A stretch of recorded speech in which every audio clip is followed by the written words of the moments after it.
Marcos, capítulo 12. A parábola dos lavradores. Então Jesus começou a lhes falar por parábolas. Certo homem plantou uma vinha, colocou uma cerca ao redor dela, cavou um tanque para prensar as uvas e construiu uma torre. Depois arrendou a vinha a alguns lavradores e foi fazer uma viagem. Na época da colheita, enviou um servo aos lavradores, para receber deles parte do fruto da vinha. Mas eles o agarraram, o espancaram e o mandaram embora de mãos vazias. Então enviou-lhes outro servo, e lhe bateram na cabeça e o humilharam.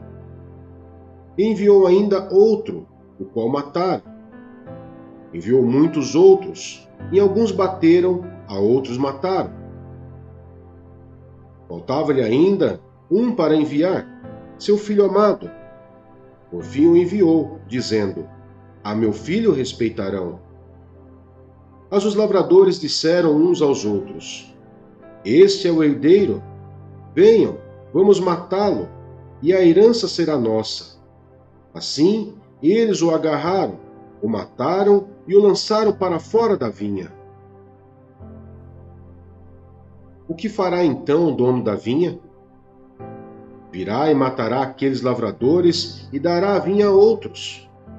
Vocês nunca leram essa passagem das Escrituras? A pedra que os construtores rejeitaram tornou-se a pedra angular. Isso vem do Senhor e é algo maravilhoso para nós. Então começaram a procurar um meio de prendê-lo, pois perceberam que era contra eles que ele havia contado aquela parábola. Mas tinha medo da multidão, por isso o deixaram e foram embora. O pagamento de imposto a César.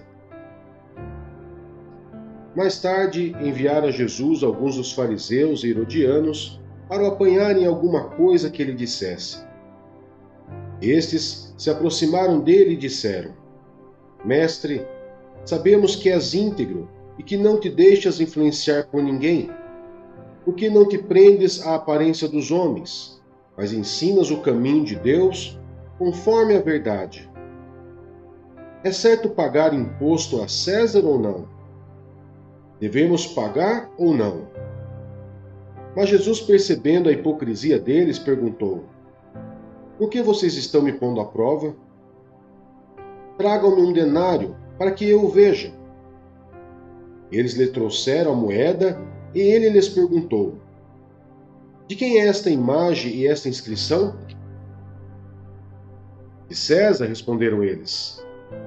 Então Jesus lhes disse: Deem a César o que é de César, e a Deus o que é de Deus. E ficaram admirados com ele. A realidade da ressurreição. Depois os saduceus, que dizem que não há ressurreição, aproximaram-se dele com a seguinte questão: Mestre, Moisés nos deixou escrito que se um homem morrer e deixar mulher sem filhos, seu irmão deverá casar-se com a viúva e ter filhos para seu irmão. Havia 7 irmãos. O primeiro casou-se e morreu sem deixar filhos. O segundo casou-se com a viúva, mas também morreu sem deixar filhos. O mesmo aconteceu com o terceiro. Nenhum dos 7 deixou filhos. Finalmente, morreu também a mulher. Na ressurreição, de quem ela será esposa, visto que os 7 foram casados com ela? Jesus respondeu: Vocês estão enganados, pois não conhecem as Escrituras nem o poder de Deus. Quando os mortos ressuscitam, não se casam nem são dados em casamento, mas são como os anjos nos céus. Quanto à ressurreição dos mortos, vocês não leram no livro de Moisés, no relato da sarça, como Deus lhe disse: Eu sou o Deus de Abraão, o Deus de Isaque, o Deus de Jacó? Ele não é Deus de mortos, mas de vivos. Vocês estão muito enganados. O maior mandamento. Um dos mestres da lei aproximou-se e os ouviu discutindo. Notando que Jesus lhes dera uma boa resposta, perguntou-lhe: De todos os mandamentos, qual é o mais importante? Respondeu Jesus: O mais importante é este: Ouça, ó Israel, o Senhor, o nosso Deus, o Senhor é o único Senhor. Ame o Senhor, o seu Deus, de todo o seu coração, de toda a sua alma, de todo o seu entendimento e de todas as suas forças. O segundo é este: ame o seu próximo como a si mesmo. Não existe mandamento maior do que estes. Muito bem, mestre, disse o homem. Estás certo ao dizeres que Deus é o único e que não existe outro além dele. Amá-lo de todo o coração, de todo o entendimento e de todas as forças, e amar ao próximo como a si mesmo é mais importante do que todos os sacrifícios e ofertas. Vendo que ele tinha respondido sabiamente, Jesus lhe disse: Você não está longe do reino de Deus. Daí por diante, ninguém mais ousava lhe fazer perguntas. O Cristo é Senhor de Davi.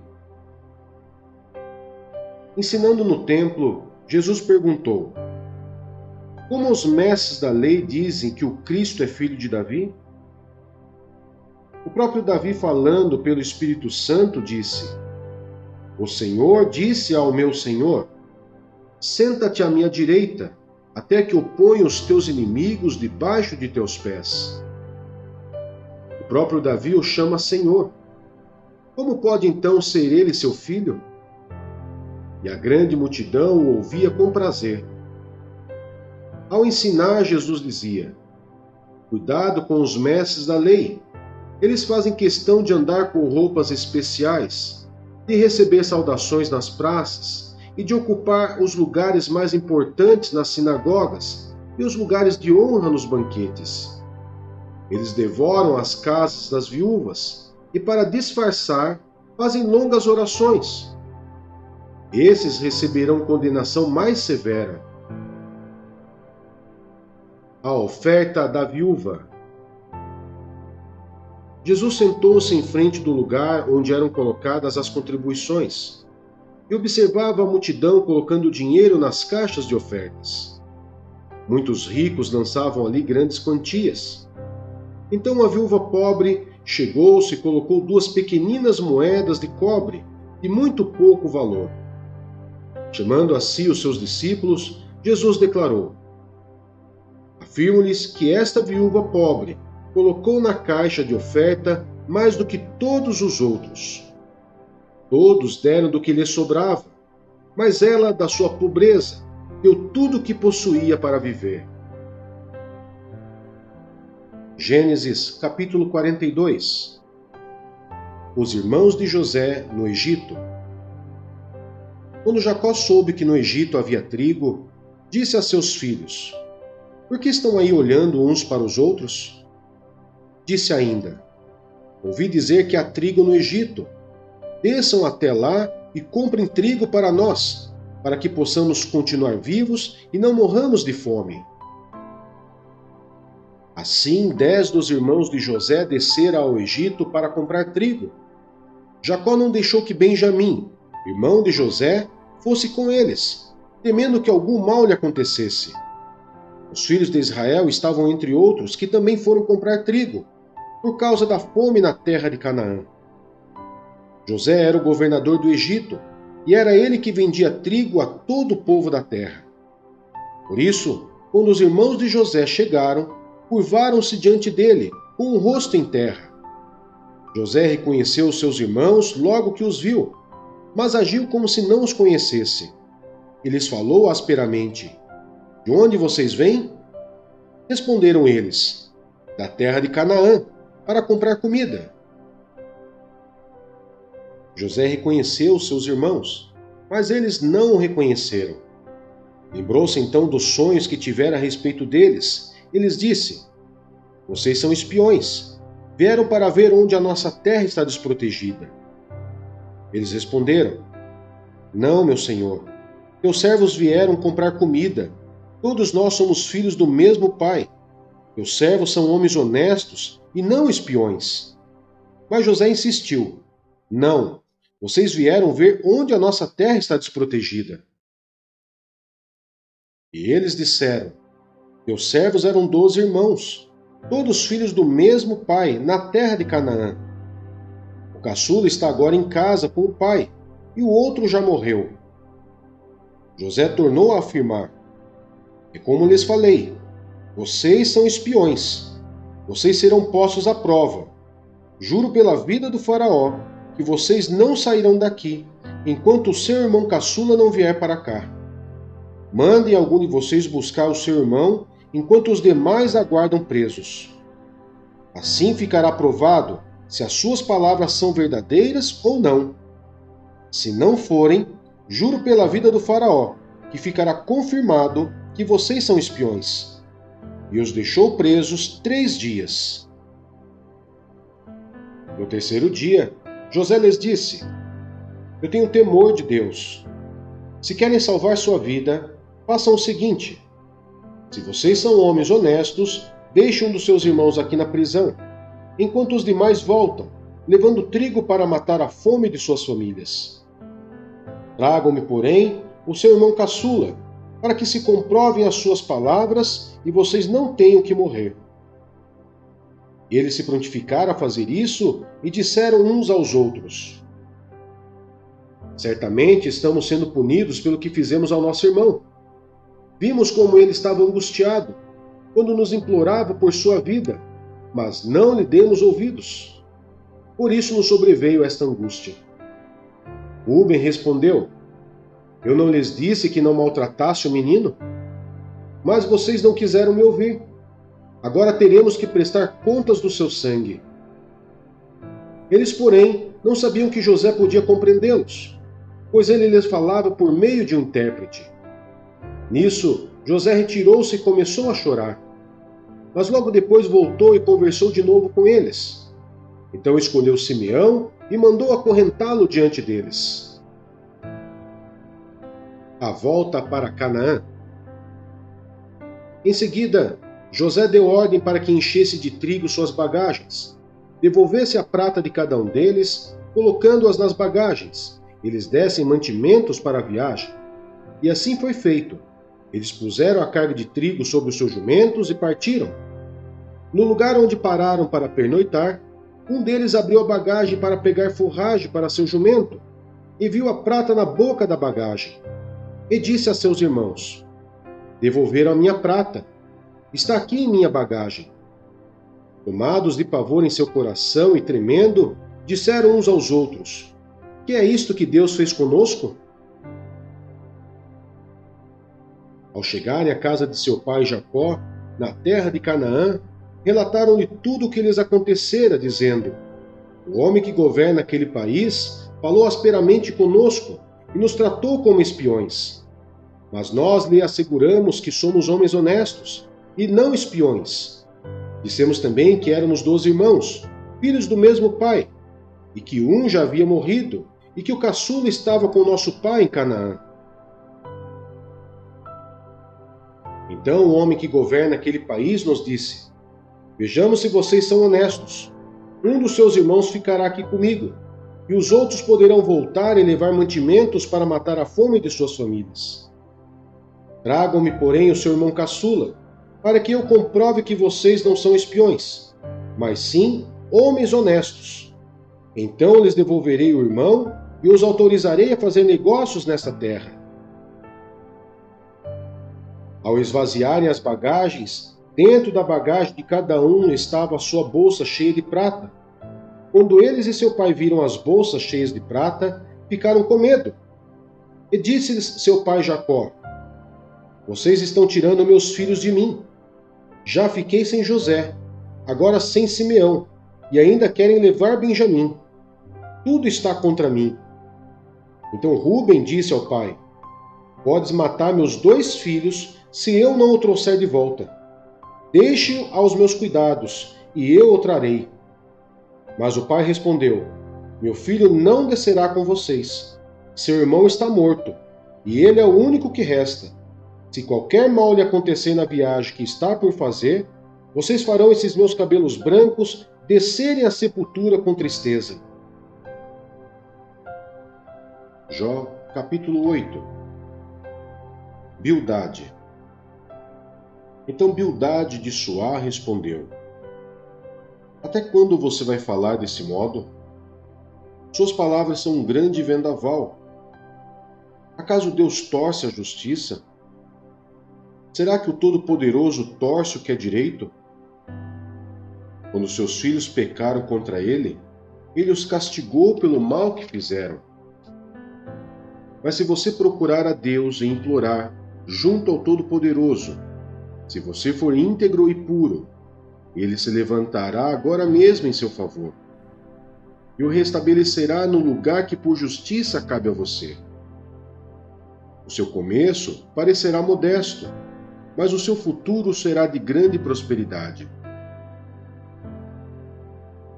Pergunte às gerações anteriores e veja o que os seus pais aprenderam, pois nós nascemos ontem e não sabemos nada. Nossos dias na terra não passam de uma sombra. Acaso eles não o instruirão? Não lhe falarão? Não proferirão palavras vindas do entendimento? Poderá o papiro crescer senão no pântano? Sem água cresce o junco? Mal cresce, e antes de ser colhido seca-se, mais depressa que qualquer grama. Esse é o destino de todos os que se esquecem de Deus. Assim perece a esperança dos ímpios. Aquilo em que ele confia é frágil, aquilo em que se apoia é uma teia de aranha. Encosta-se em sua teia, mas ela cede. Agarra-se a ela, mas ela não aguenta. Ele é como uma planta, bem regada ao brilho do sol, espalhando seus brotos pelo jardim. Entrelaça as raízes em torno de um monte de pedras e procura um lugar entre as rochas. Mas, quando é arrancada do seu lugar, este a rejeita e diz: Nunca vi. Esse é o fim da sua vida, e do solo brotam outras plantas. Pois o certo é que Deus não rejeita o íntegro, e não fortalece as mãos dos que fazem o mal. Mas quanto a você, ele encherá de riso a sua boca, e de brados de alegria os seus lábios. Seus inimigos se vestirão de vergonha, e as tendas dos ímpios não mais existirão. Romanos, capítulo 12. Sacrifícios vivos. Portanto, irmãos, rogo-lhes pelas misericórdias de Deus que se ofereçam em sacrifício vivo, santo e agradável a Deus. Esse é o culto racional de vocês.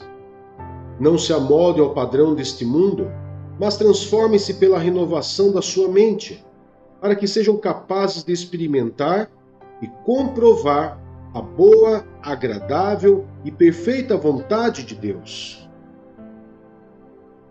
Por isso, pela graça que me foi dada, digo a todos vocês: ninguém tenha de si mesmo um conceito mais elevado do que deve ter, mas ao contrário, tenha um conceito equilibrado, de acordo com a medida da fé que Deus lhe concedeu.